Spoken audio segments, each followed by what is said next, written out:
Good morning. This is Pat O'Connell calling to order the New Mexico Public Regulation Commission regular open meeting. It's Thursday, February 6th, 10 a.m.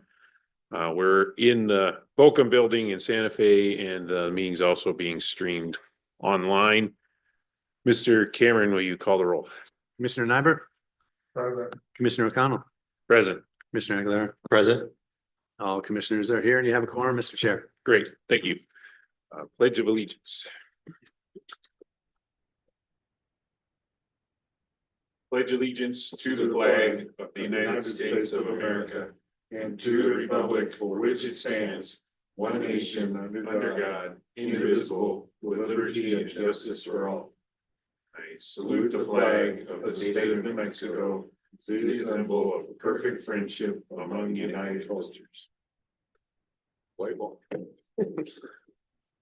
Let's play June.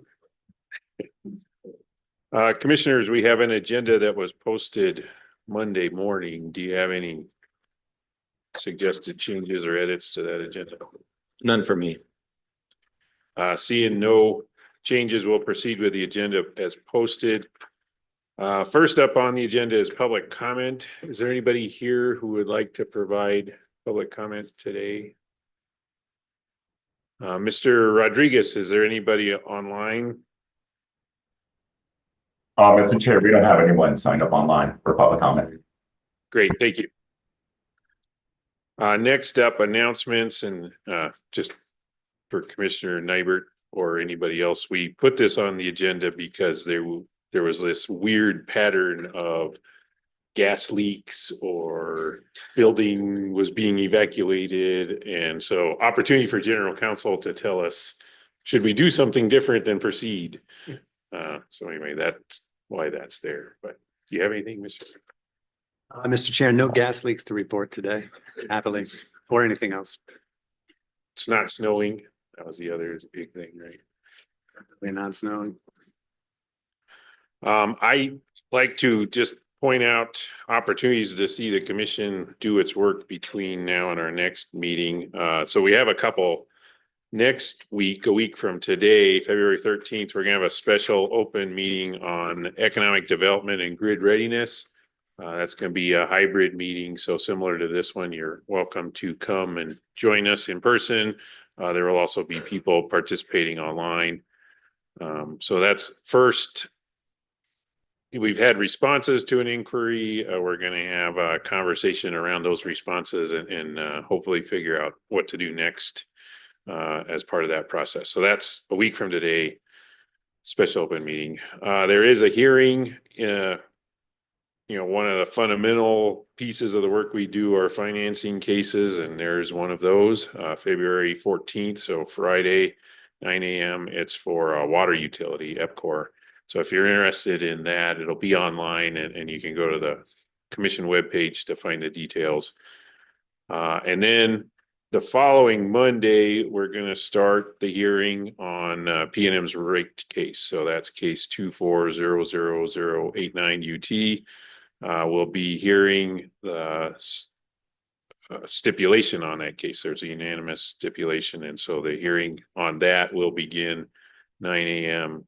February 17th. And again, if you're interested, you can watch online. If you have public comment, we're still receiving comments via email on that. So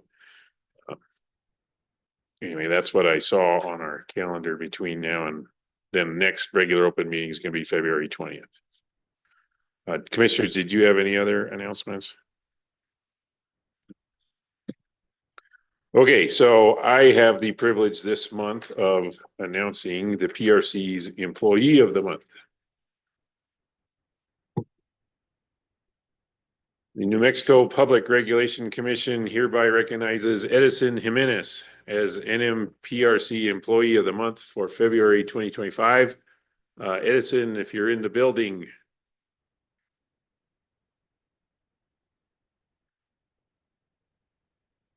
You seen that yet? So proud holder of the belt for a month, Mr. Edison Jimenez. Edison has served as economist in the Economics Bureau, formed the Utility Division at New Mexico Public Regulation Commission, has worked here for a year and 11 months. So I finally feel like the old guy because employee of the month is somebody who was hired. Hey, here we go. Congratulations.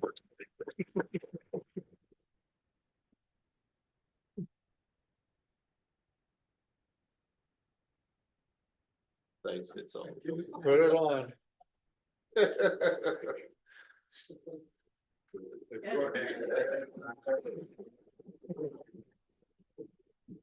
Yeah, I thought I saw you this morning, but. So nomination for Employee of the Month states that Edison's one of the Economic Bureau's newest employees, beginning his employment in March of 2023. His work demonstrates that of a more seasoned utility division staff person. He's a self-starter with eye for detail. As a result, his review of cases is impressive. On several occasions, Edison has caught errors in case filings, never fails to produce thorough work product, and has provided testimony or formal responses in 7 utility cases, including 2 transportation electrification cases, one of which he's served as case coordinator. So in a short period of time, he's being asked to lead cases for a utility division. Currently part of P&M rate case team. His advanced Excel skills make it possible for him to quickly understand and utilize utilities rate design model. His work on this case has been invaluable. Result of this experience and demonstrated ability, Edison's now filling critical role in utility division as an allocation and rate design expert. Just as an aside, rate design is where it's happening, so good for you.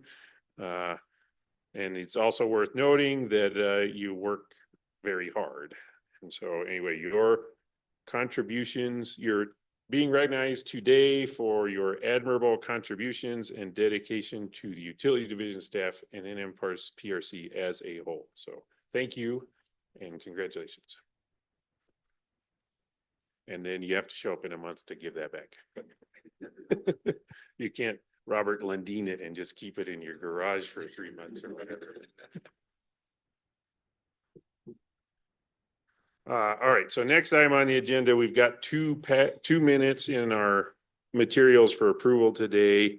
I didn't have any changes on the January 3rd minutes. I did edit the January 9th open meeting minutes in board effect, and the substantive edit is I just noted that before we started the meeting, Commissioner Nybert was administered the oath of office by Chief Justice Thompson. But other than that, I would recommend approving those minutes with those edits. Did you have any? No, I was gonna say second, so you beat me to it. So we've got a motion in 2 seconds. Roll call vote, please. Drama. Keep going. Commissioner Nyberg, Yes. Commissioner O'Connell, Yes. Commissioner Aguilar. Aye. The motion to approve the January 3rd minutes as written and the January 9th minutes as edited by the chair passes unanimously, Mr. Chair. Great, thank you. Next up is consent action agenda. We've got 5 items on the consent agenda. Commissioners, did you have any questions, discussion on those items? Nope. So I'll move for approval of the proposed orders in the consent action agenda. Second. Vote. Commissioner Nyberg, Yes. Commissioner O'Connell, Yes. Commissioner Aguilar. Aye. The motion to approve the consent agenda as written passes unanimously, Mr. Chair. Great, thank you. So now moving on to the regular agenda, we'll start with 22-00089 UT. It's Mr. Lundin and it's a rulemaking to implement the grid modernization statute. And take it away, Mr. Lundin. Good morning, Commissioners. So 2 weeks ago, I presented this matter to you for discussion purposes. So I'm not going to repeat that spiel today, but I did want to kind of note what we've done over the last 2 weeks. So since the last time we met, we've added new material to the proposed rule on the definition of distributed energy resource. We added the kind of a new concept of grid enhancing technologies. We added bits about wildfire risk, and we clarified the guidelines for cost benefit analyses and least cost best fit analyses. So additionally, I want to flag one more edit that we made between late yesterday and this morning that you would not have seen on board effect. So I'll draw your attention to section 8 of the proposed rule.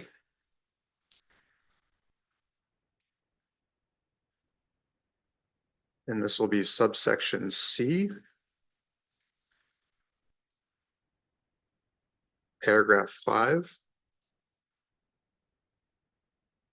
Subparagraph A. So as originally drafted, this subparagraph, first of all, the section is talking about what sorts of investments need to be justified, and then it provides exceptions to that. So the first exception in A is, as originally drafted, replace outdated equipment with similar equipment. And through discussions with Commissioner Nybert, he kind of rightfully pointed out that the literal meaning of that could potentially be illogical or not make sense if you're going to replace outdated equipment with outdated equipment. So we've made an edit to that by striking the word outdated, and I'll just read it to you as I have it because you won't have it in front of you. But replace equipment at the end of its useful service life with similar new equipment. So I think that more accurately captures the idea there. And I wanted to flag that for your attention. Yeah, thank you. It's funny, my non-lawyer reading of that was, isn't this grid modernization? So the exception is don't modernize anything, right? So anyway, yeah, that's a good change, and we'll see if there's any comments on that. And then I just, as personal note, I mean, asked for review of this and edits, and you heard me, so thank you. I really like what we've got here today. I think it keeps everything and makes it a little more forward-looking. So appreciate that to you and the drafting team for doing that. Thank you, Commissioner. And the last thing I'll say is, so today I'm proposing for you a proposed order that would issue a notice of proposed rulemaking. No final determinations would be made today. This would open up a formal rulemaking phase so that the commission can receive public comments, hold a hearing on the rule, to determine later on down the road what a final rule would look like and make final determinations then. But for now, all of this that's in the rule is still subject to change. So with that, I don't have anything further to say, and stand for questions. Thank you. Thank you. Any questions, discussion on this? NOPR? I don't have any questions. Just a few comments. Thank you to the drafting team as well, I think. And and this is not our first time propose or publicly putting out this NOPR, even though it is a NOPR, because we sent it out already and had some questions and inquiries and requested feedback on this. So I think all of that has helped us to get this closer to a more final version. That said, this is an NOPR, and looking forward to the comments that you might have. There are a few things that I want to highlight and ask for your attention on, in particular the grid enhancing technologies, and there are opportunities, I think, here for some installation of GETs and also of wildfire mitigation measures. For both of those, they tend to be more important on the transmission system. most GETS applications, I think, are on the transmission system as opposed to the distribution system.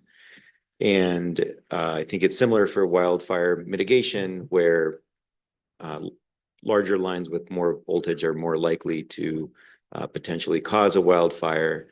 I think the idea here is that we want to take a holistic look, and there are opportunities for some of these technologies to meet more than one need. I think that's something that the idea of grid modernization and distribution planning is seeking to do, is to think about how we can meet these needs more cost effectively. And so if you have comments, if maybe we're conflating something between the transmission and distribution systems, I think that's something that we could use some help on, just to make sure that we get it right. And so that's just, one request that I have on top of looking at everything else that we're proposing here.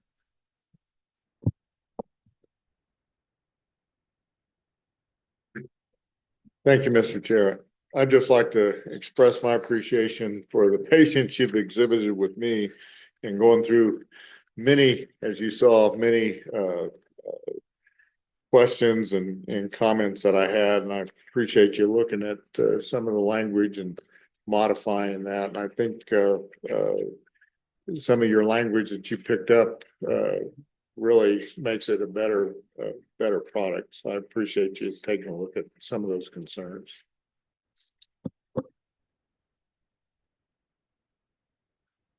Okay, so also gratitude to Commissioner Ellison. He was a motivator and driver on a lot of the work that got us to here, and so just wanted to point that out. Are there any? Sounds like we've all stated our piece and in support of what we're doing here. So I'll go ahead and move for adoption of the NOPR in this rulemaking to implement grid modernization, and echo what Commissioner Aguilera said, really looking forward to participation and comments on this as the next step. I second. I think we're ready to vote. Commissioner Nyberg, Yes. Commissioner O'Connell, Yes. Commissioner Aguilera. Aye. The motion to approve the order in 22-00089-UT passes unanimously, Mr. Chair. Great, thank you. Thank you, commissioners. Thank you.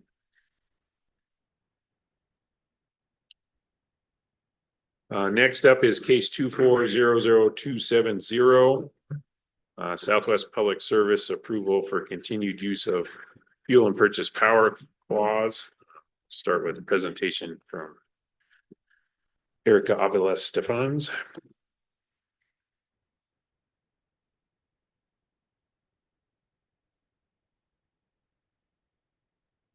Good morning, commissioners. In November of 2024, SPS filed an application for continued use of their FPPCAC and to implement other costs and credits through the FPPCAC. The requests that are relevant to the orders before the commission today are the request to flow through the FPPCAC tax credits associated with SPS's new resources, which the commission approved in docket 23-00252. And the request for approval of a proposed framework for off-system sales sharing, margin sharing, again, associated with those new resources approved in 23-00252. In docket 23-00252, the commission ordered SPS to include all rate-making treatments and the off-system sales margin sharing request in a future proceeding, which included cost recovery for the new approved resources.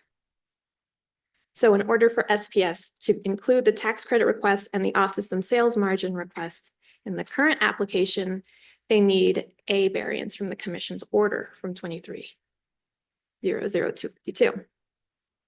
So to potentially save commission resources and party resources, and to provide some clarity to the parties, OGC recommends that the commission make a decision on the variance before the case goes to hearing. So before the commission today are two orders. Both appoint a hearing examiner to the application. The first one grants SPS's variance and allows the entire application to proceed to hearing. And the other order denies the variance and requires SPS to comply with the order in 23-00252. And I stand for questions. Yeah, thank you. Any questions, discussion? I'd say that, I had to go back and reread the final order, and it's interesting because to me, and what I agreed with when we issued the order was I really want to see tax credits with resource cost approval. And part of the logic of that is you don't have production credits without production. And you don't have investment credits without the investment. So still there. And then the other reason that I'm in favor of limiting the scope of this application for the hearing is that I think this off-system revenue sharing is an interesting concept. I don't think we can do it justice in appeal clause proceeding. Because I want to see testimony on things like how much latitude does SPS have to avoid things like curtailment in SPP. So if they've got a market that's dispatching resources and the market is deciding curtailment, then what are they doing to ensure that those resources are optimized? And there's a joke floating around the internet that SPP is where you can get your renewable energy curtailed so that your more expensive traditional generation runs, so whether there's truth to that joke or not, I'm not taking a position on that right now, but I'd just say that I'd like to see that proposal in a case where it can really be examined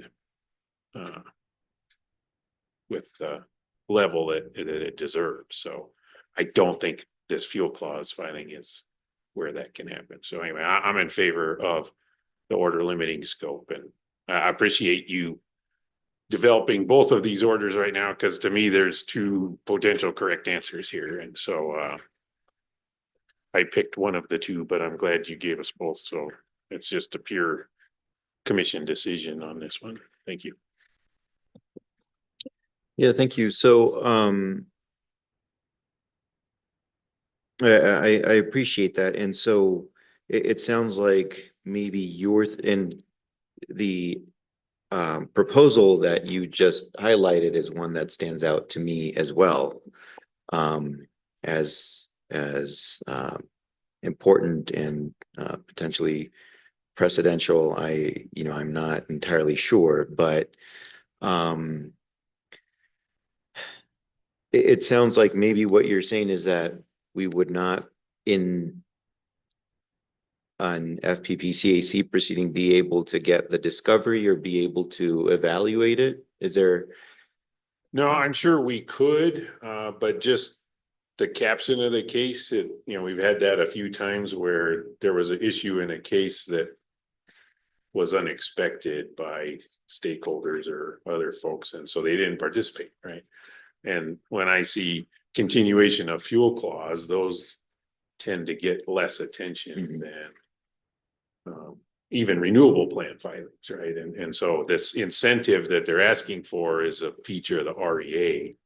So that's why I'd say that's even more appropriate in an REA proceeding. Doesn't have to be full rate case, but I would prefer it to be developed in a case where that's where people expected more issues than just is the fuel clause ticking along correctly. Okay. For my part, I was persuaded by the ability, request for a variance here. I think the utility made several good points as to why this would be the appropriate case. And I think if we're looking at this kind of from the other side, in a larger rate case proceeding, it's sometimes some of these proposals can get lost. And in a smaller proceeding, I think there's more ability to spend more time on some of these.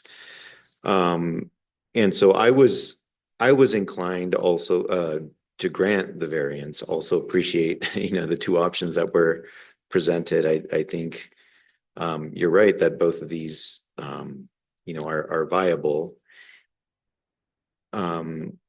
I also, in reading the protests, I know that as proposed, there is some opposition here. But I also did not necessarily read those as, please do not hear these issues right now. I think what I heard is there are concerns with this, so that we should explore this in a hearing. And so I think granting the variance allows for that opportunity.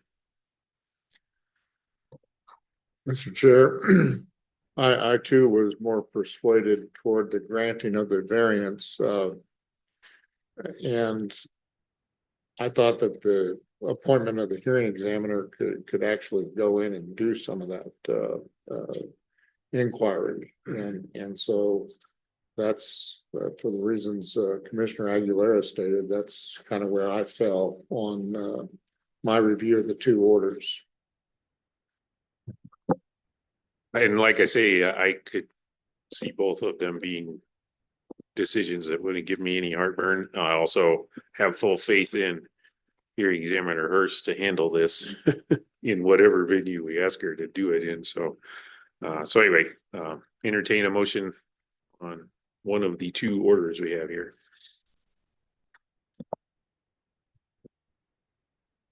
I would move to approve the order granting variance and appointing hearing examiner.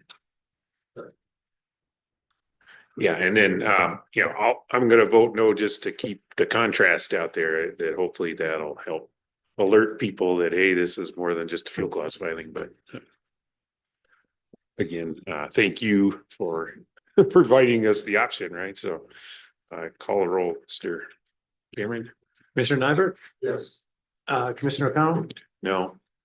Commissioner Aguilera. I The motion to adopt the order granting variance and appointing hearing examiner in 24-00270 UT passes on a vote of 2-1. Thank you. Next case is 23-00071 UT. Mr. Fisk.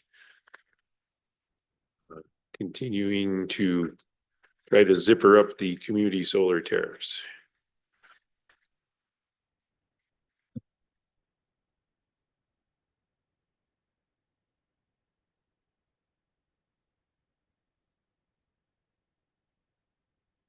Good morning, Mr. Chairman, Commissioners. Morning. The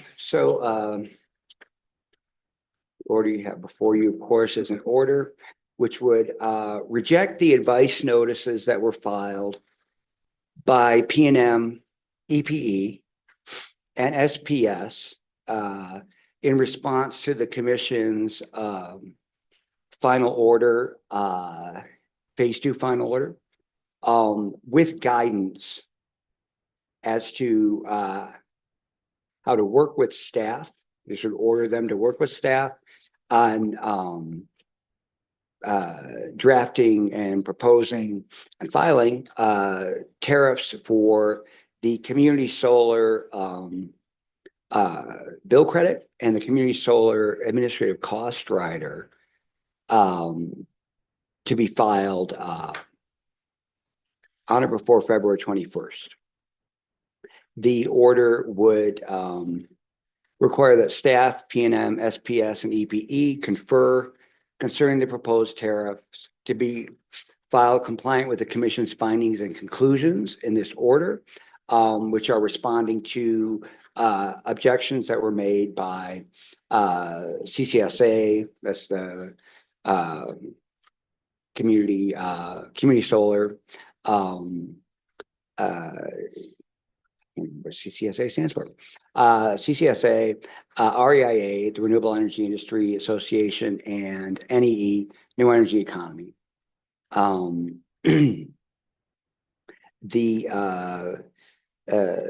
this, in this order, the commission has not changed any of its, would not be changing any of its order regard, any of its findings or conclusions of the final order, or of the motion, the order on the motion for rehearing, which also did not change any of the findings or legal holdings of the final order. But it would be requiring the utilities to work with staff to come to agreement to the extent practicable upon the format of each proposed tariff so as to achieve a reasonable degree of uniformity and clarity, and use essentially the same procedures in accordance with the final order. With that, I'll take any questions. Thank you. Any questions for Mr. Fisk on this? Yeah, in my review of this, I was just comparing these, look like further clarification or better instructions maybe to what we had done in November, and what I saw is everything, there's nothing new here. It's just, let's try to get everything on the same page moving forward. So anyway, that was my assessment, and appreciated the asking staff to look at it one more time. Because I just say through all this community solar work, the staff has done a great job. So yeah, appreciate that we're asking them to check it, and I know they're up to it. So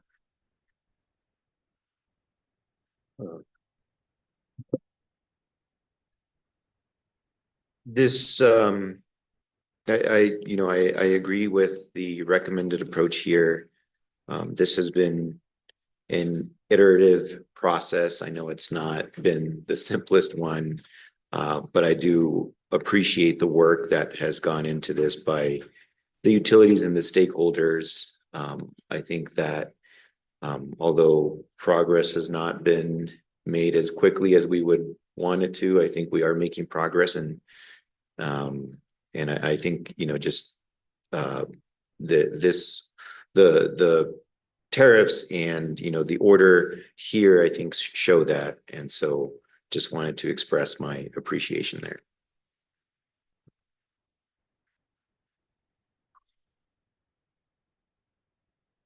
I would move to approve the order recommended by OGC as revised.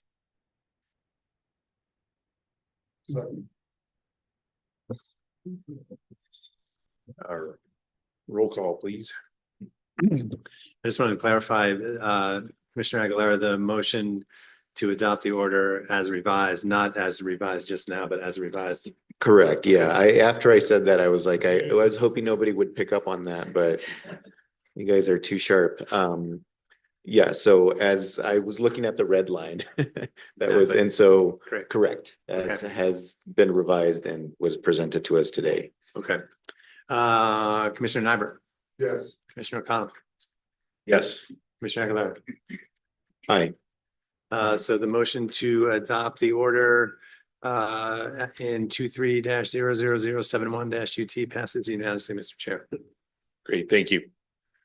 And next case is also Mr. Fisk, 25-2 UT. New Mexico Gas Company request for approval of advice notice 105. Yes, thank you, Mr. Chairman, Commissioners. I'd also like to apologize to CCSA, which stands for Coalition for Community Solar Access. I recall that now. Okay, so in this matter, which concerns New Mexico Gas Company's recent filing of advice notice number 105 concerning a proposed revised line extension policy. There was a a protest filed, a protest and motion for order expediting responses filed by Western Resource Advocates, the Coalition for Clean Affordable Energy, Prosperity Works, and the Southwest Energy Efficiency Project. The commission issued a single signature order which extended the period of time for consideration of advice notice 105. And so that it could be considered, how to proceed could be considered during this today's open meeting, and issued by single signature order and order for expedited responses to the joint protest, a motion to suspend. And the commission received expedited responses to the joint motion from staff, which recommends that the commission order that this matter go to hearing to fully investigate the substantive issues concerning the policy. Staff states that it understands one of the core disputes is about future revenue estimates, which according to the rule that applies to the service policies of the gas company, that is what's used to estimate what's needed for cost recovery for line extension projects. And New Mexico Gas Company itself responded to the joint protest, saying that it does not it does not oppose a hearing. It does request that the commission consider whether it's appropriate to delay what it considers proposed benefits to new customers. I won't go through all for the sake of brevity, I won't go into all the arguments that are made on both sides here. The proposed order would recommend that this matter be assigned to a hearing examiner, Christopher Ryan, and that the advice notice number 105 would be suspended for a period of 9 months from the stated effective date as per the Public Utility Act. So the initial 9-month suspension, which could be further suspended upon a later finding of good cause, would run through October 30th, while the hearing examiner could consider this matter and hold a hearing if necessary. With that, I'll take any questions. Thank you for that presentation. Any questions for Mr. Fisk?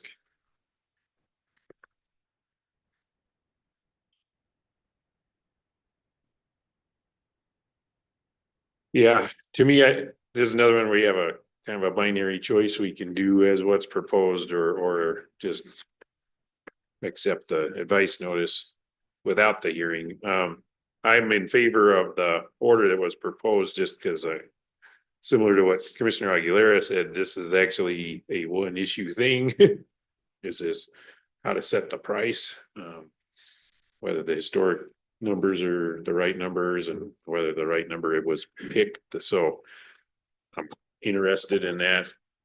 And then also just broadly, it comes out of a rate case stipulation, and that's just something that has been an issue over the last 2 years. And frankly, I see it as progress, right? That it was a stipulation in a rate case, agreement by two parties to talk about something and try to come to a solution before it was a dispute at the commission. So I see that process happened. So I just wanted to highlight it as, you know, these are the kind of things that happen out of rate case stipulations. I don't know that we would have or could have ordered that process to happen at a time. It's too bad that it didn't result in an unopposed advice notice filing, but just want to highlight that that's just something I pay attention to, is how our agreements between parties that are made in things like rate cases playing out. So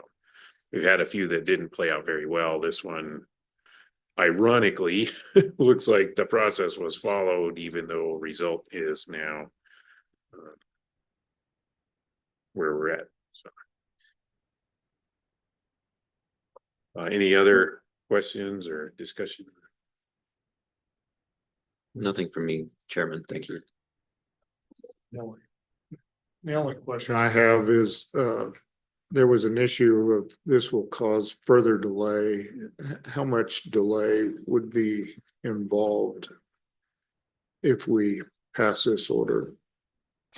Commissioner Nybert, the statute provides for a period, suspension period of 9 months, and then it can also be extended. But I have already discussed this with Commissioner Aguilera that I will work with the hearing examiner to move this along more quickly, since it is a single issue.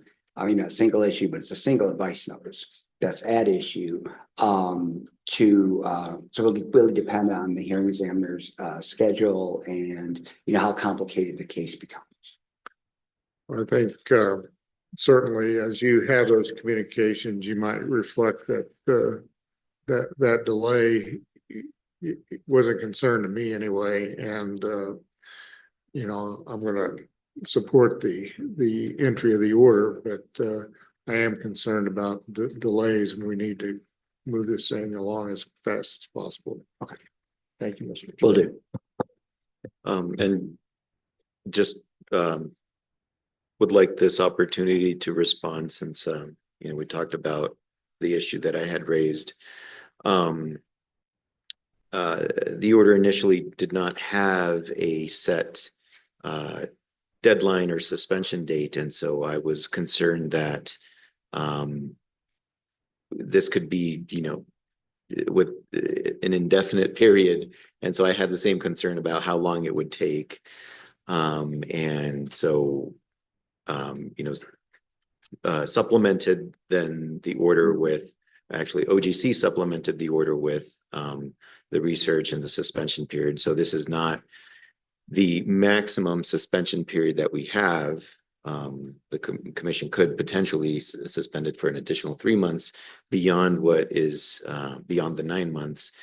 But at the same time, I was thinking that 9 months is more time than we need, probably, having not talked to the hearing examiners and seen their workload. But I also was hoping that this could be done quicker than that.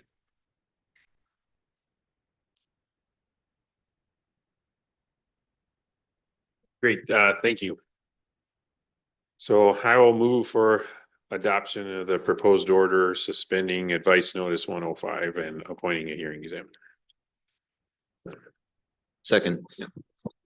Mr. Cameron. Mr. Nyberg, Yes. Mr. O'Connell, Yes. Mr. Aguilera. Aye. The motion to adopt the order in 25-00002-UT passes unanimously, Mr. Chair. Thank you. You're on a roll, Mr. Fisk. Number Thank you. 24113 UT. That's El Paso Electric Company approval to implement a time varying rate pilot program. Thank you, Mr. Chairman, Commissioners. I will keep this short because this order would simply adopt the unopposed stipulation that was certified by the hearing examiners in this matter. The certification of stipulation, of course, would approve the unopposed stipulation, which would approve the initial application for this pilot program regarding the time varying rate grid modernization program that had previously been approved by the commission. This is just for the pilot program itself. And the stipulation made a few changes, and the certification also includes an alternative, another type of time varying rate that was recommended for consideration in this matter through a bench request by former Commissioner Ellison. That's also been incorporated. So with that, I will take any questions. Great, thank you.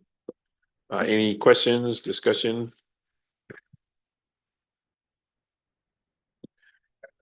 appreciate you putting this on regular agenda, but then when I was reading it again, it's like, I don't have any questions, so didn't know. I mean, I appreciate you bringing it because it's an interesting thing, pilot program for a time varying rate, but stipulation held and, so I'm in favor of the order. Okay. All right, seeing no discussion or debate on that item, I'll move for approval of the final order adopting certification of stipulation. I second. Commissioner Nyberg, Yes. Commissioner O'Connell, Yes. Commissioner Aguilar. Aye. The motion to approve the order in 24-00113-UT passes unanimously, Mr. Chair. Great, thank you. Thank you, Thank Mr. Chairman, Commissioners. Thank you. Okay, so next item is a presentation from Mackley Curole. We've had a few discussions over the last couple of years about need to address or understand wildfire mitigation preparedness. It's a topic that is not unique to New Mexico. It's a big conversation going on with regulators nationwide. So we also received a unopposed joint motion for wildfire mitigation workshop. So Mackley was going to come and describe what's happened to date and then tee up some discussion around what we should do next. Thank you. Patrick, yep. Okay, thank you. Good morning, commissioners. Like you said, today I'll be presenting an overview of the commission's wildfire mitigation and preparedness efforts. This presentation will outline findings from the previous commission's inquiries, challenges faced by utilities, the task force findings that was set up for this, and potential next steps to strengthen our response. And like the chair said, given the increasing wildfire risk across the country and here in New Mexico, including the Rio Doso fire, this discussion is timely and critical. Next slide, Patrick. So the commission has taken significant steps towards wildfire mitigation. Here's a quick breakdown. In June 2022, the previous administration initiated an inquiry looking into the adequacy of utility wildfire protection and vegetation management plans. That fall, they issued a BEST request looking for more direct responses from the big IOUs and the co-ops on their mitigation efforts. After that, there was a structural change in the PRC and the docket had become idle, had remained idled. Then in spring 2024, this commission formed the Disaster Mitigation and Preparedness Policy Task Force. It's a cross-agency team that was tasked with researching ways to integrate wildfire mitigation strategies into our framework. We went through three phases where we did a presentation of our findings and recommendations at Hobbs. And then phase two, we looked into ways of leveraging what the commission has done before. And now we're in phase three. And like the chair had said, last month, we got an unopposed motion for a wildfire mitigation workshop series. And let me not forget, in fall of 2024, and fall in the winter, PNN and SPS both submitted their 2024 wildfire mitigation plans. Next slide, Patrick. So while these efforts represent progress, they also highlight critical gaps that must be addressed if we want to move forward, and we want this to no longer be performative, and we want substantive solutions. So let's look at what the big IOUs, how they approached it. And like I said, PNM and SPF had recently submitted and updated their wildfire mitigation plan, but I do also want to touch on some highlights from their 2022 response. PNM, for instance, stated that they divide their territories into hazardous fire areas by using wildfire risk data. They also acknowledged challenges they had in securing access to federal and tribal lands for vegetation management. Fast forward to 2024, their wildlife mitigation plan includes enhanced vegetation management, risk-based asset inspections, increased infrastructure hardening, and they've indicated that they have better access to federal and tribal lands. However, it's worth noting that last week, they submitted their wildfire mitigation expense report, and it indicates they've been spending a lot more of their budget than they forecasted due to things like rising costs of labor, equipment, and insurance. SPS, on the other hand, in their 2022 response, they highlighted the use of NGWatch. It's a tool that tracks environmental threats, and it's used for wildfire monitoring. and it helps enhance their system resilience. In their 2024 plan, they highlighted a tiered risk approach incorporating remote sensing, AI cameras, and enhanced tools to improve their situational awareness. They've also expanded their public safety power shutoff program they have different elements to use as a last resort measure in like high risk fire conditions. Moving to EPE, El Paso Electric, in their 2022 response, they reported that they were in the process of developing an ignition management plan and wildfire procedures. As of today, we still haven't gotten a copy of their wildfire mitigation plan. Okay, next slide, Patrick. And I just want to say before there's some common themes that I had found through looking through the bench request and the plans, and it's that utilities are making investments, but there still remain some challenges.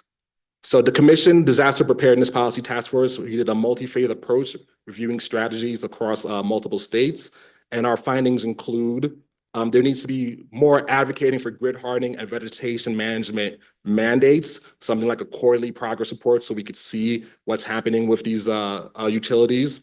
We also recommended stronger coordination between state agencies, first responders, and the utilities. This is something that's currently going on with our efforts with MNERD and the Emergency Support Function 12, which is the state's process for regulating the infrastructure during during disasters. Something that's worth noting, we found that a few states have established a statewide emergency relief fund for this very topic, for disaster management, such as Utah, Virginia, Florida, and Oklahoma. And to that end, the task force had developed an effective approach matrix so we could track how these different states are addressing these disasters and wildfires specifically. And we also recommended more interagency coordination, just in terms of having emergency contact lists. The Commission has a history when it snows, everything is shut down. It's usually an open meeting, so just for a way of people to contact each other. Next slide, Patrick.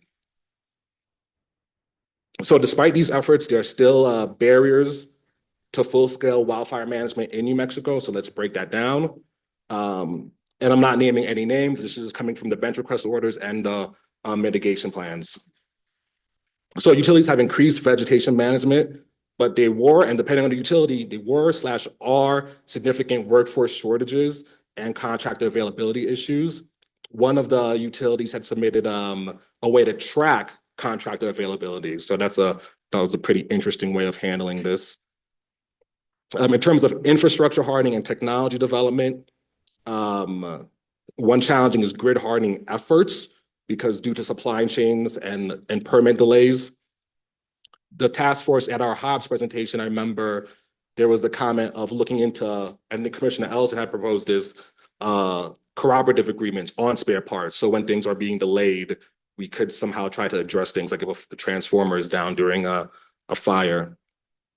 And on the good side, utilities are integrating, like I said, more AI tools, things like LiDAR, which is like light detection and ranging, and remote sensing for wildfire detection. Another challenge is financial considerations and cost pressures.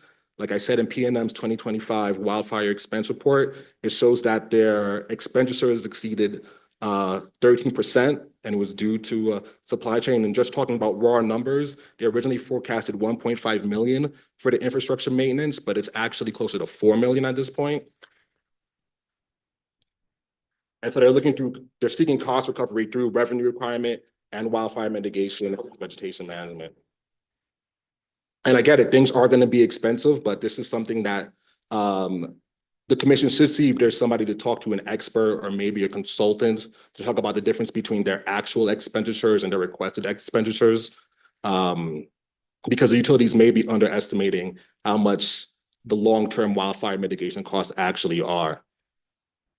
Okay, so now we're on the last slide, the next possible steps. So based on these findings, the Commission has several ways to proceed. One is strengthening reporting accountability, saying that could be mandating quarterly progress reports, just so we can see how much the expenditure is and what's going into it. Another is establishing the wildfire mitigation workshop series. Like I said, we want to make sure this isn't just something performative. It's actually There's some substance to it. And in that unimposed motion, some things that were suggested were the creation of a community wildfire preparedness plan. Also, the utilities would present their public safety power and shut off plans as well. And they would look into new technologies and ways to assess risk better. Another thing I have, even though we weren't unofficially decommissioned, but getting the old gang back together of the Disaster Preparedness and Mitigation Task Force so we can help develop a formal action plan. An interagency effort is something unique, and that's because of wildfires is something we could all relate to. Another possible step, and this is something that the task force could do, is evaluating improving cost recovery and affordability methods. We had checked during our research how some states are employing securitization, states like Utah and Florida and Oklahoma, to help manage wildfire mitigation costs. We were also thinking maybe there might be some federal funding opportunities or a state emergency relief fund, which I had mentioned earlier. These steps will help the commission move to from a reactive approach to a proactive approach. And something like I like to consider the unknown knowns is exploring potential legislation that's impacting wildfire mitigation. As we're in the 2025 session, I know Senator Woods had presented something earlier this week dealing with co-ops and wildfire liability. So we have to see what else comes through the pipeline. So to conclude, while the commission has taken important steps in addressing these risks, continued oversight and regulatory action are necessary. And by strengthening our reporting requirements, and trying to have these workshop series and addressing the financial impacts, we can play a critical role in protecting New Mexico communities from this increasing threats. So thank you, commissioners. I look forward to your questions, and also know that I have a memo on this topic that I plan to send to you after this open meeting. Yeah, thank you for that. Any questions, discussion? Thank you for that presentation. I agree that this is critical. I think whether it's timely, we'll find out. I think that obviously we've had some fires in New Mexico, and it has been devastating for those affected directly or indirectly, and so don't want to minimize that. I think we probably have been lucky compared to what else has gone on in the West, and so this is just so important for us to take on, and I'm fully supportive of workshops, establishing workshops for this. One question that I have for you is with regard to the cooperatives. What kind of thinking have you done around that? And are you recommending including the cooperatives as well? I mean, these are, they don't tend to have the same amount of resources, but they have longer lines in mountainous and also just more empty spaces, and certainly dry windy conditions can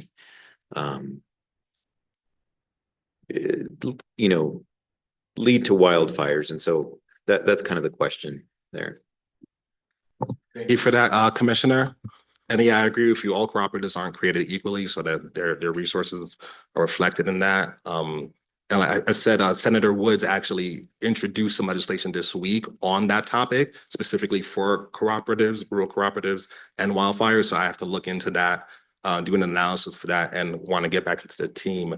I'm not sure what exists in terms of us being able to do a rulemaking. I know we don't really have that. I'm not sure if we have that oversight over the cooperatives like that, but that's something I would look into, or just look into Senator Woods' bill. I could get back to you on that.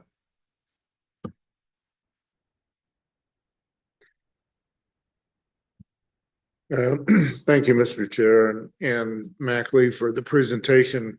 Obviously, I wasn't here for a lot of this prior discussion, but the issue of utility liability for wildfires has been a national concern. It has resulted in very large corporations to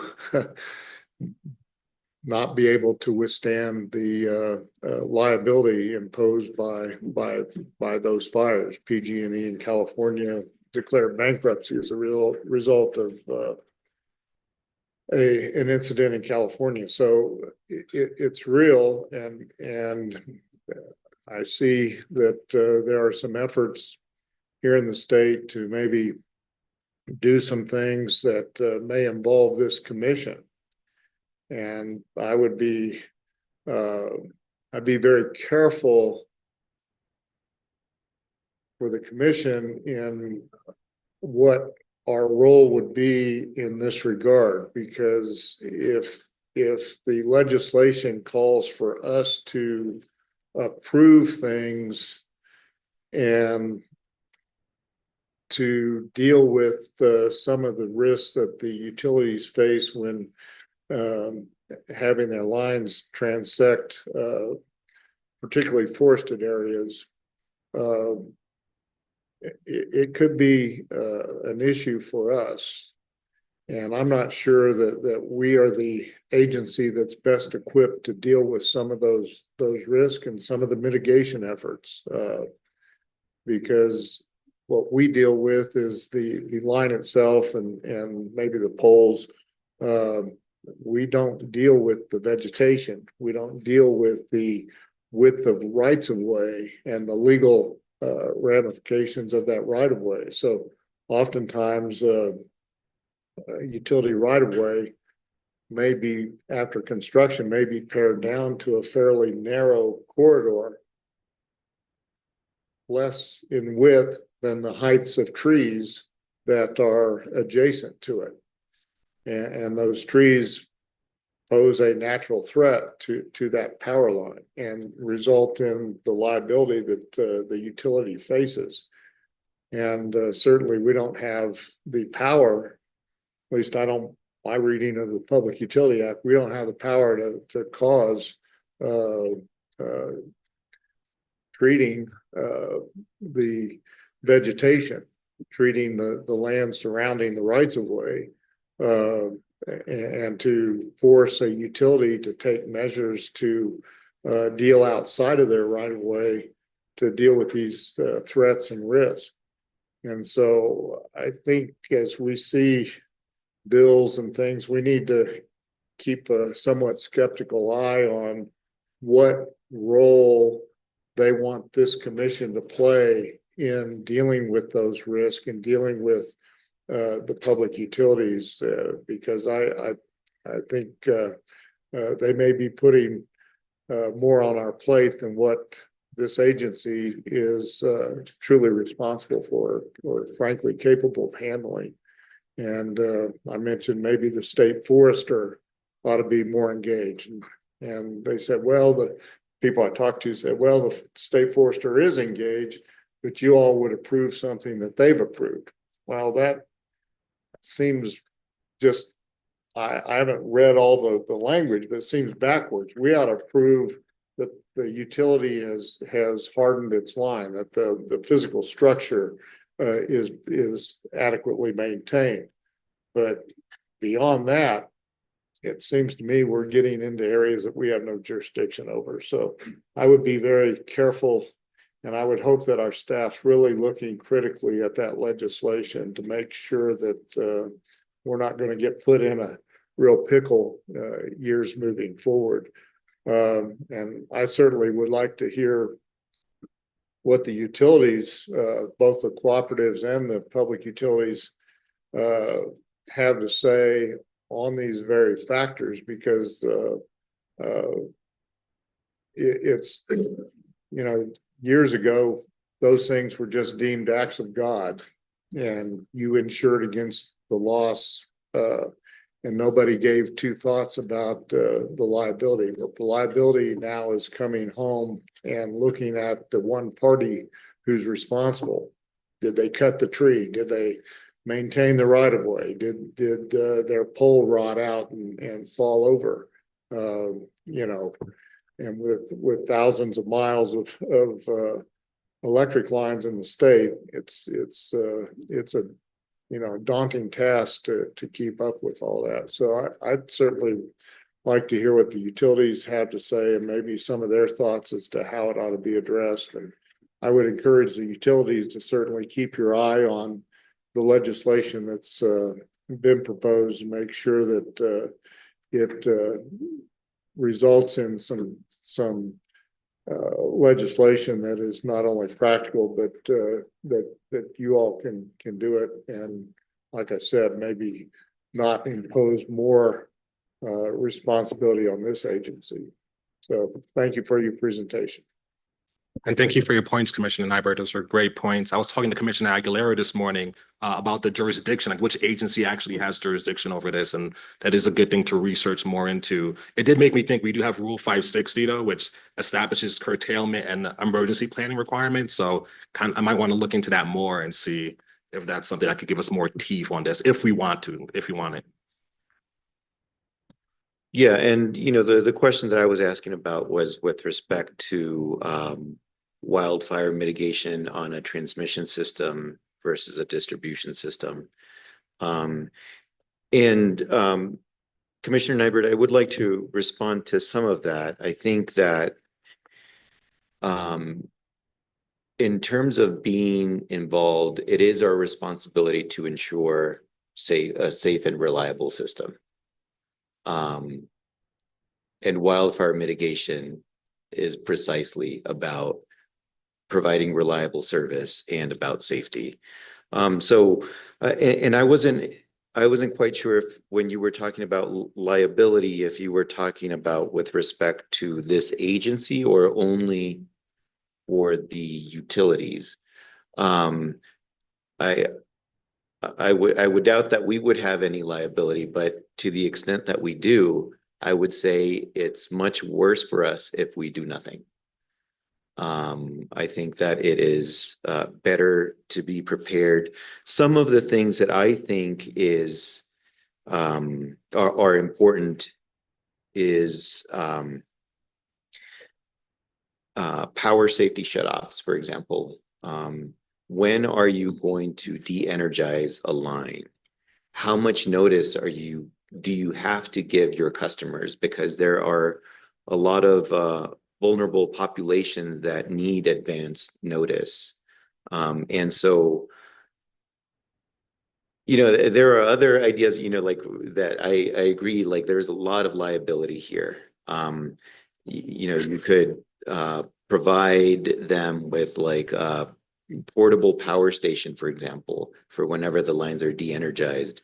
There is liability there, right? There would be liability for the utility if the customer doesn't know how to use it or for some reason it doesn't work.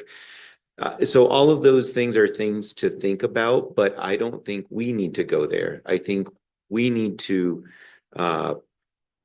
do, to the extent that it is our responsibility to make sure that the utilities have a plan for de-energizing lines, or maybe like an advanced power flow conductor that can reduce the capacity on that line to a safe level if there are potential wildfire mitigation conditions. And also I think the notice is very important. How much notice do you have to give your customers that you plan to de-energize a line? And there are a lot of examples, as the chair said, this is a large conversation that's, every conference I go to has a panel on wildfire mitigation. So I do think that it's worthwhile looking to see what is our responsibility, and I think the end goal is to reduce the risk of liability, right? Because nobody wants wildfires. Customers are affected. New Mexicans are affected. Wildlife, it's and I also believe that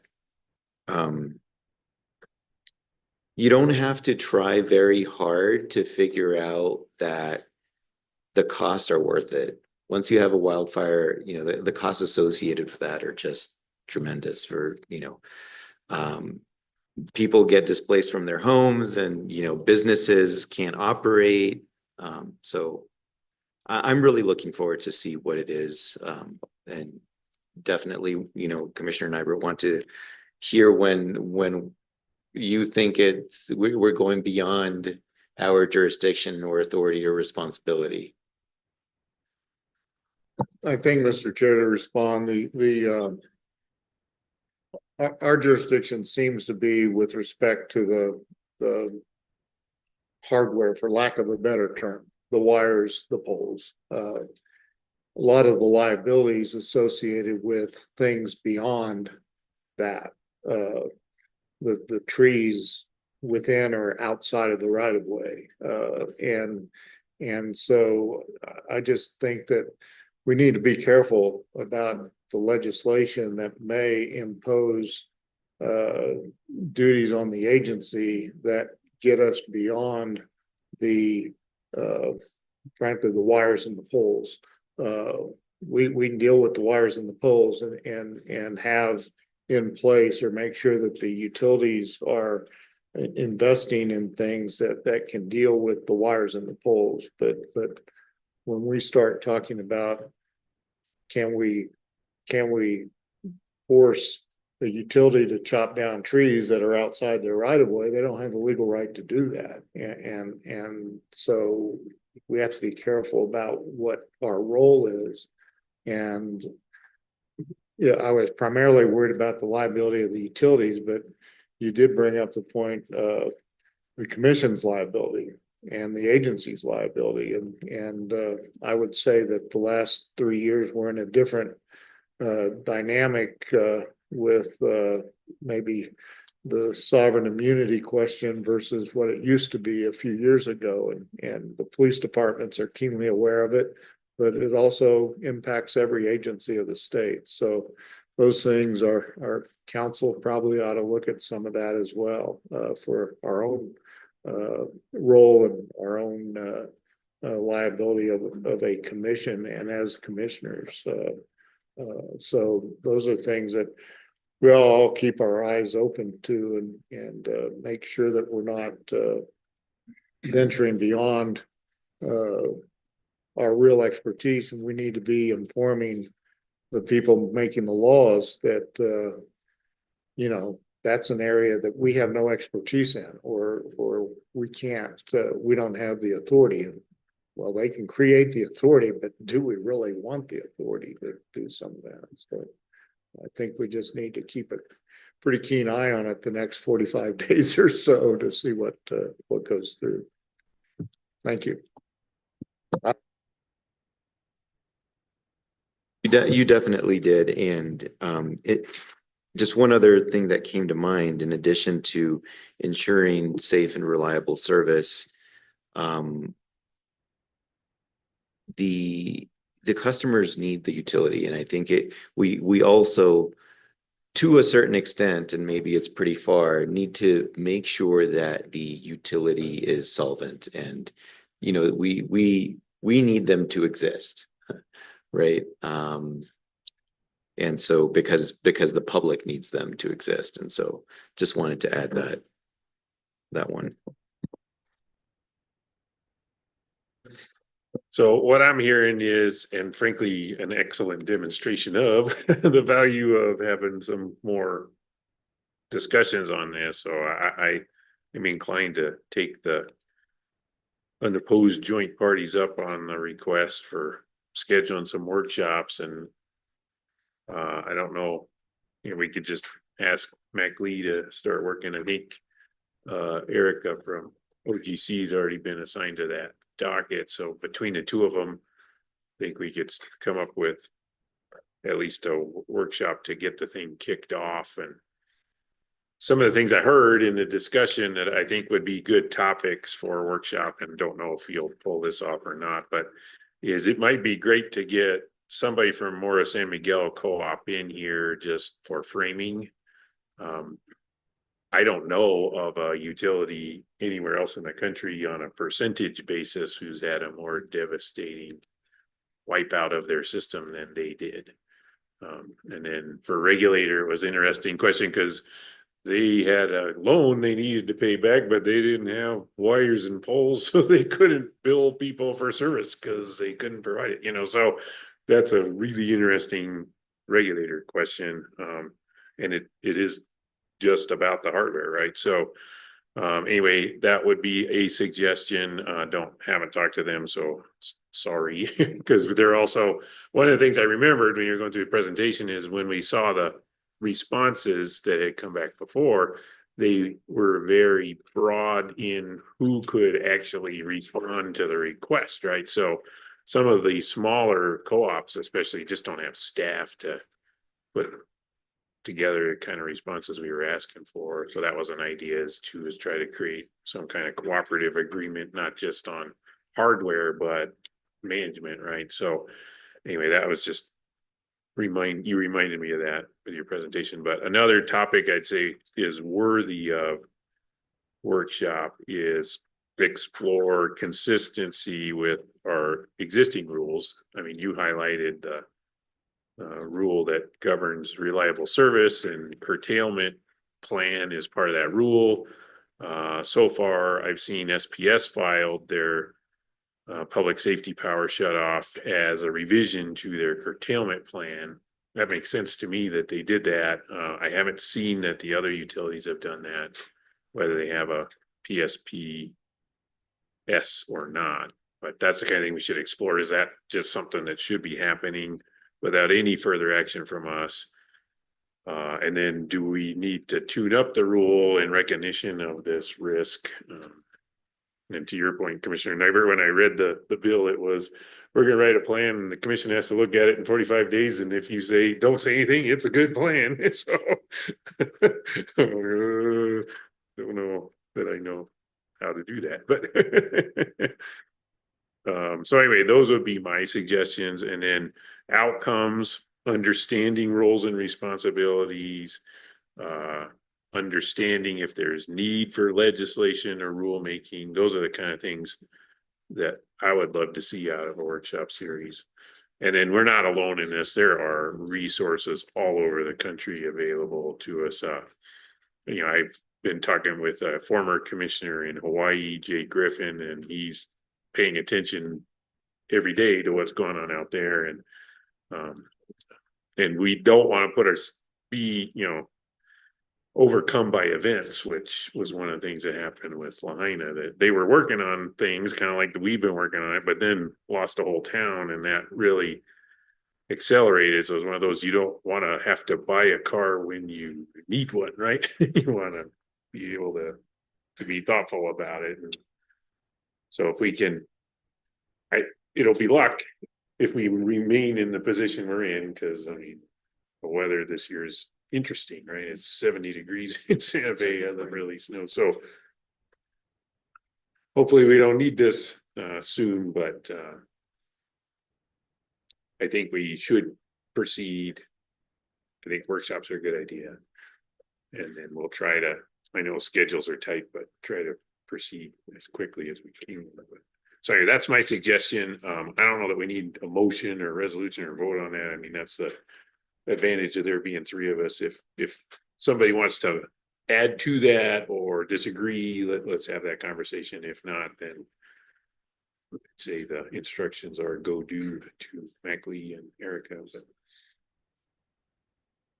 Mr. Chair, we probably should have Jerry be present at the workshops just to give us some ideas to what the pulse is in the roundhouse, and maybe what has occurred, what bills were enacted, and maybe what things we should anticipate in the future in this regard. any other suggestions or? No, I think you had an excellent list of, you know, things that we should talk about. Thank you for that. I don't have anything to add. Thank you. Do you have any questions? Or did that make sense to you? No commissioners, no questions. I'll link up with Erica and OGC to work on the response for the motion and setting up the workshop. And Jerry. And Jerry as well, yeah. Great. Thank you. And thank you to the joint parties for the motion. It's something that I've known we need to get on, and the nudge was helpful. Next up, Chief of Staff, and then we didn't put Jerry on the agenda here, so I'd say you could bring her in or give us what you think is going on at legislature, however you want to proceed. Mr. Chair, Commissioners, good morning. Yeah, I noticed that that's what happens when I don't make meetings is Jerry doesn't get on the agenda. Because the meeting has started, and guess what's not on here? So I did talk with her, have a little update. I know you're all meeting with her regularly, so you kind of get the play-by-play. For people who are watching, I'll start with that. And but first I'll start with it. Last year it was snowstorms during commission meetings.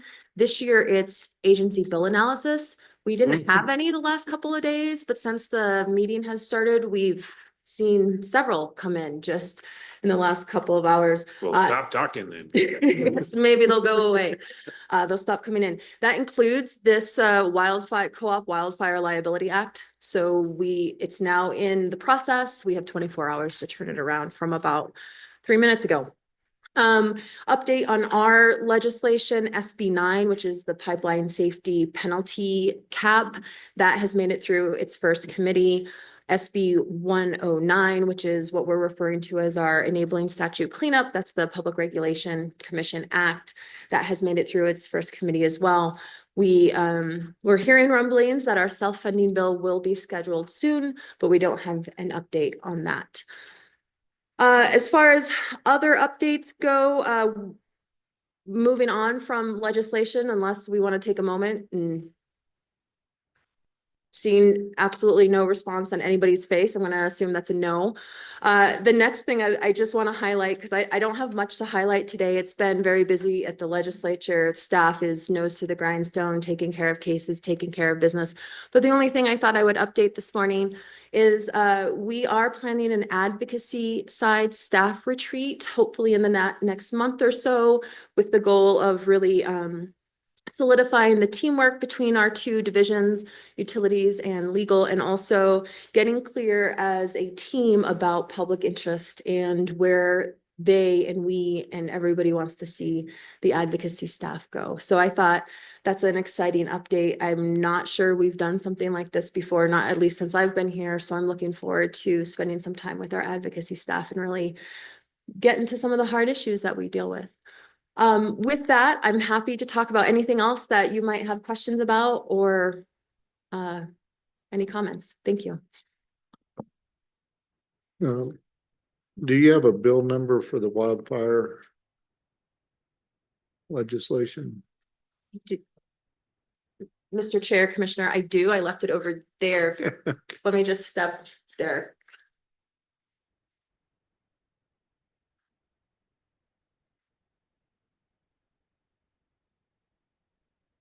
Commissioner, that is SB 281.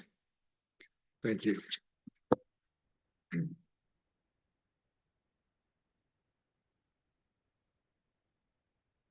Thank you. Yes, I know that clock's wrong. I keep looking at it like this meeting's going fast because the clock hasn't moved in 2 hours.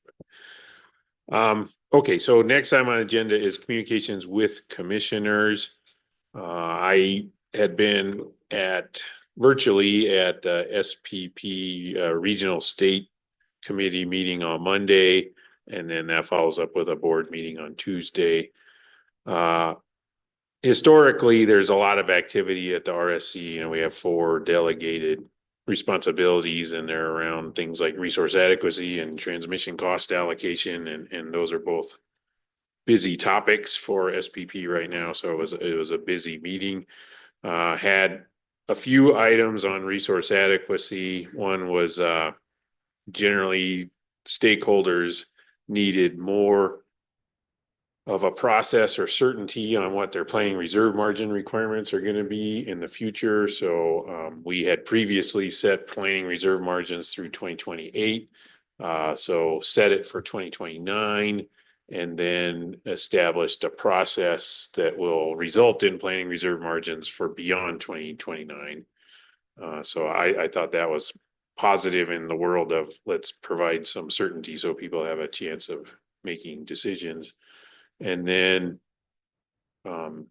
there were a couple items that are related to the moment we're in right now, as it's just, and I think New Mexico is among the states where this is the most acute problem out of the whole region, is need to get generation and load interconnected faster.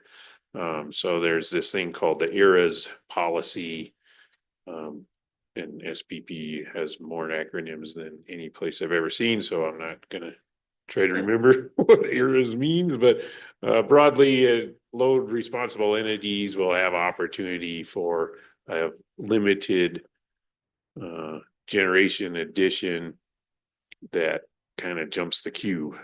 So that is a policy direction. We're not going to see the actual FERC filing until a future meeting. So that one's interesting to me because see the need, but I also have watched what FERC's done recently. So like, how are they going to thread that needle? But it's important, and that's moving forward. And then a couple items on transmission. One is there's this acronym HIT, Holistic Interconnection Transmission Tariff. And so the board had directed SPP to look at that several aspects of the tariff, and they've been working through it over the years. Got down to 2 items, and one was just closing out an item because it's been achieved. The other was reallocation or an opportunity for parties that didn't have opportunity to buy congestion hedges. So reallocating that, but so that was interesting. And one of the more split votes I've seen over there at SPP, because it was like, well, it doesn't go far enough, goes too far. But result is going to be some folks who didn't have opportunity to hedge congestion will have opportunity. I think that'll get revisited in the future. But then more relevant, I think, to what we're doing here now is Order 1920. There's a stakeholder engagement process that's required in that FERC rule. SPP commissioners on RSC decided to extend that stakeholder engagement process window by the 6 months that's available to us to extend it. And I think that's really just to create more time for more understanding. SPP's process already involves states in their transmission planning, and but just want to measure twice, cut once before we tell FERC that SPP's in compliance with that rule is my assessment of that. But if you talk to the 12 state commissioners, you might get 12 different reasons, but that's where we're at on that. So anyway, it was a very packed agenda that happened on Monday. So a couple items to watch, and we've got Mark Tupler is the New Mexico's representative on the cost allocation working group, which is a group of utility staffers, and they look at things before it gets to RSC. Because I'm president of RSPC, he's chairman of COG, and he's been doing a great job of chairing those meetings, and had to do a presentation on Monday and did a really good job on that too. So that's my report from SPP land.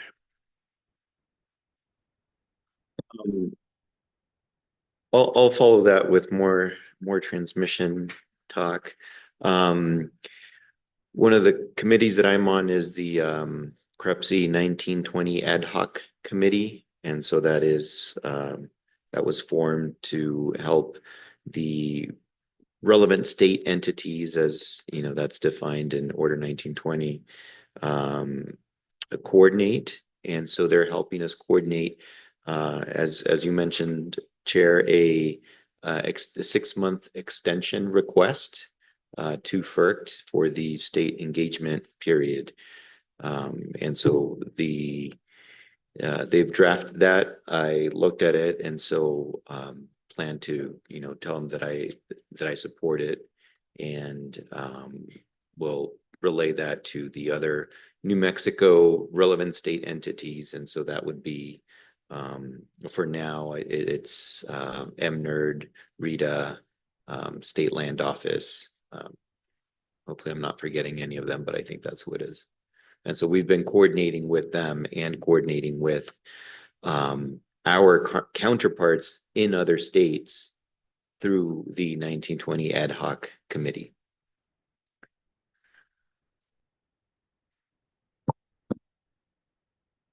Mr. Chair, I'm not on any committees, but No?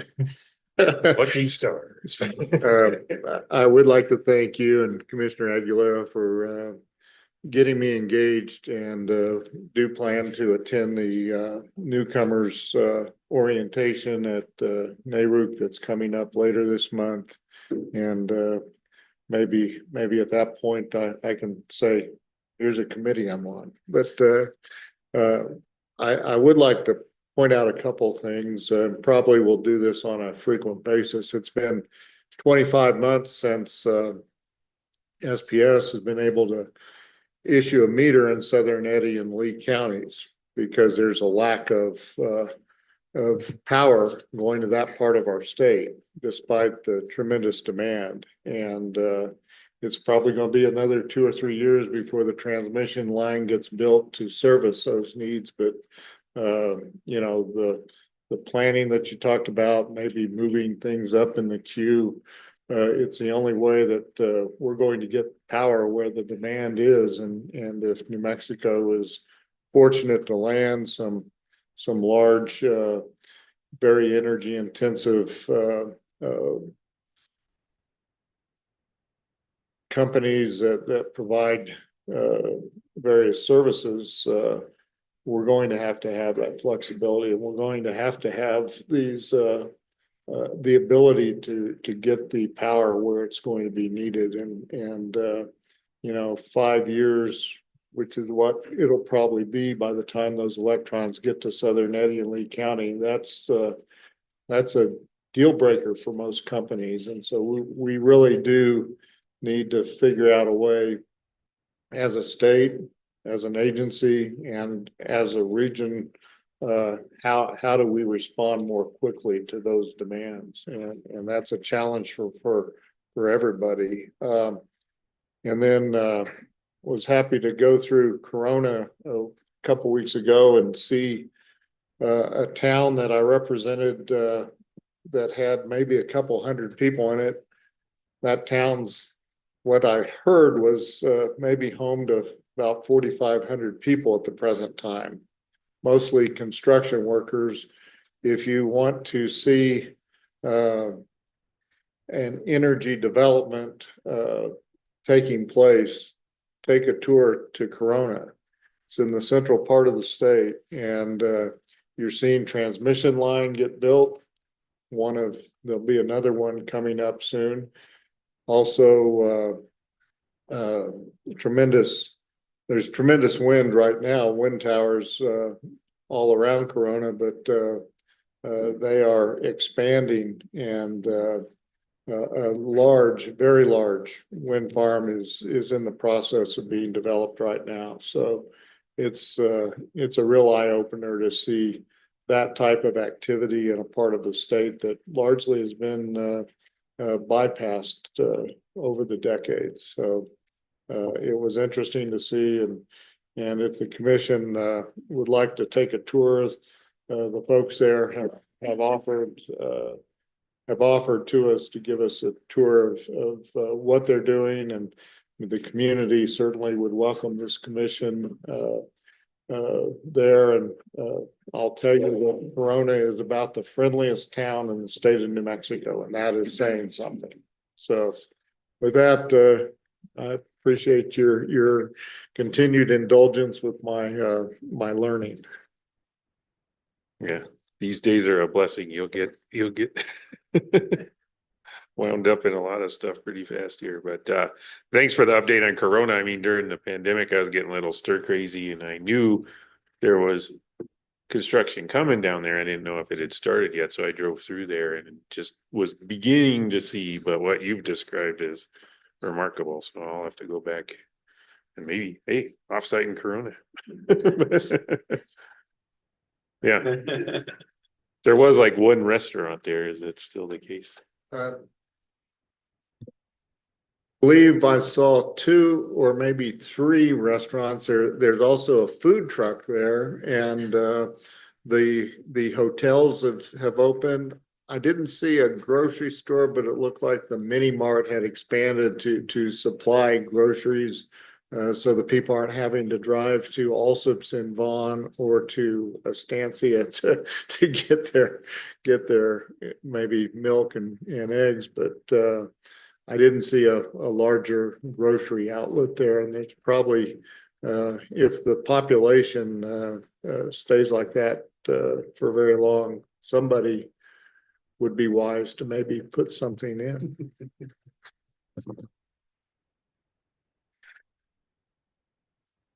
They're changing. So any other comments, discussion? Thank you, gentlemen, and everybody who has participated in this meeting. Any objection to adjourning? And we're out.